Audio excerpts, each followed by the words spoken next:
வணக்கம் நண்பர்களே, வாங்க இன்னைக்கு கத்திரிக்காய் பொடி போட்ட கறி எப்படி செய்யறதுன்னு பார்க்கலாம். கத்திரிக்காய் பொடி போட்ட கறி செய்யறதுக்கு நான் கத்திரிக்காயை இந்த மாதிரி ஸ்லைஸ்டா கட் பண்ணி வச்சிருக்கேன். அதை தண்ணியில் போட்டிருக்கேன். தண்ணியை வடிகட்டி எடுத்துருங்க. அதுக்கு பிறகு என்ன செய்யலான்றத பார்க்கலாம். கத்திரிக்காய் பொடி போட்ட கறி செய்யறதுக்கு ஒரு பொடி செய்யணும். அந்த பொடிக்கு 2 டேபிள் ஸ்பூன் கடலைப்பருப்பு எடுத்திருக்கேன், 2 டேபிள் ஸ்பூன் தனியா, 2 டேபிள் ஸ்பூன் வெள்ளை எள்ளு, 3 டேபிள் ஸ்பூன் நிலக்கடலை, காரத்துக்கு ஏற்ற அளவு வரமிளகாய், மிளகாய், வேர்க்கடலை, எள்ளு, தனியா, கடலைப்பருப்பு. இதை நாம் வெறும் பேனில் நல்லா ஃப்ரை பண்ணி எடுத்துக்கலாம். பேனில் எடுத்து வச்சிருக்க பொருளெல்லாம் போட்டாச்சு. இதை நல்லா செவக்க வறுத்து நாம் பொடி பண்ணிக்கலாம். உங்களுக்கு தேவையான அளவுக்கு காரத்தை சேர்த்துக்கோங்க, இல்லை குறைக்கிறதா இருந்தாலும் குறைச்சிக்கோங்க. அது உங்கள் இஷ்டத்துக்கு ஏற்ற மாதிரி பண்ணுங்க. இப்போ இதை நல்லா நாம் ஃப்ரை பண்ணிவிட்டு மிக்சியில் கொஞ்சம் குறைப்பாக அரைச்சி எடுத்துக்கலாம். பாருங்கள், வறுத்துட்டேன், பருப்பட்டு வச்சு. இப்போ இது ஆறினோன்னு நாம் இதை குறைன்னு பவுடரை அரைச்சி எடுத்துக்கலாம். பேனில் எண்ணெய் விட்டுக்கோங்க. இப்போ நாம் கத்திரிக்காவை போட்டுடலாம். எப்படி எண்ணெய் சூடாயிடும். சூடானோன்னு போட்டிங்கன்னா இது ஈரத்தில் இருக்கறனால எண்ணெய்லாம் தெளிக்கும்.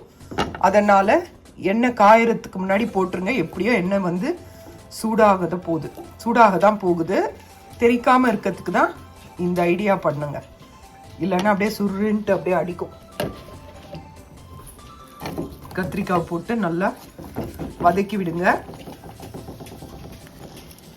இது ரொம்ப நல்லா இருக்குங்க. செஞ்சு பாருங்க. தயிர் சாதத்துக்கெல்லாம் ரொம்ப அருமையா இருக்கும் இந்த பொடி போட்ட கறி.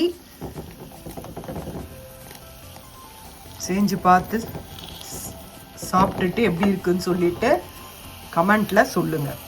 நான் உங்களுக்கு பொடி அரைச்ச பிறகு காட்டுறேன். ஆறினோன்னு நான் மிக்சியில் போட்டு அரைச்சிடுவேன். இது வதங்கின பிறகு நான் உங்களுக்கு காட்டுறேன். நல்லா எண்ணெய் விட்டு பேனில் நல்லா வதக்கி எடுத்துக்கோங்க. வதக்கின பிறகு கொஞ்சம் எலுமிச்சப்பழ அளவுக்கு, சின்ன எலுமிச்சப்பழ அளவுக்கு புளியை ஊற வச்சுக்கோங்க. ஊற வச்சு வடிகட்டி சாறு எடுத்து வச்சுக்கோங்க. லெமன் சைஸுக்கு புளி ஊற வச்சு வடிகட்டி சாறு எடுத்து வச்சுக்கோங்க ஒரு கிண்ணத்தில். கத்திரிக்காய் நல்லா வதக்கியாச்சு. இப்போ இதுக்கு தேவையான மஞ்சத்தூளும் உப்பும் நாம் சேர்த்துடலாம். பாருங்க, நல்லா வதங்கிடுச்சு. இப்போ நம்ம மஞ்சத்தூளும் உப்பும் சேர்த்துடலாம். இதுதான் நாம் அரைச்சி கொண்டு வந்த பொடி. இந்த பொடியும் நாம் அதில் சேர்த்துடலாம். மஞ்சத்தூளும் உப்பும் சேர்த்தாச்சு. இதை நல்லா கலந்து கொடுத்துருங்க. அதுக்கப்புறம் நாம் ஊற வச்சு வடிகட்டின புளி கரைசலை நாம் இதில் விட்டுடலாம். பாருங்கள், புளி ஊற வச்சுருக்கேன். இதில் இது திக்காக இருக்குது. அதனால் நான் இதுலேருந்து 2 டேபிள் ஸ்பூன் அதில் விட போகிறேன். வாங்க, புளி தண்ணி விட்டாச்சு. இதை நல்லா மிக்ஸ் பண்ணி விடுங்க.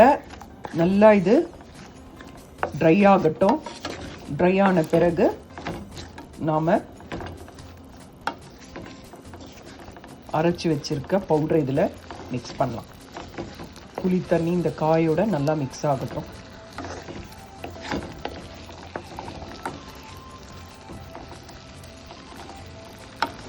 மிக்ஸ் ஆன பிறகு உங்களுக்கு காட்டுறேன்.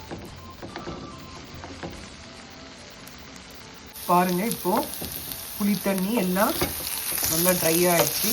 இந்த ஸ்டேஜில் நாம் அரைச்சி வச்சுருக்க பவுடரை இதில் போட்டு மிக்ஸ் பண்ணிடலாம். பாருங்கள், வறுத்து அரைச்சி வச்ச பொடியை இதில் போட்டாச்சு. இப்போ இதில் போட்டு நல்லா கலந்து கொடுத்து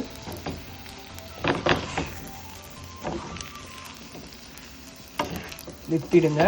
இது நல்லா டேஸ்ட்டாக இருக்கும். தயிர் சாதத்துக்கெல்லாம் ரொம்ப அருமையாக இருக்கும். கத்திரிக்காய் பொடி போட்ட கறி ரெடி. செஞ்சு பாருங்கள். இது ரொம்ப நல்லா இருக்கும். சாப்பிட்டுட்டு இந்த வீடியோ பிடிச்சிருந்தா லைக் பண்ணுங்கள்.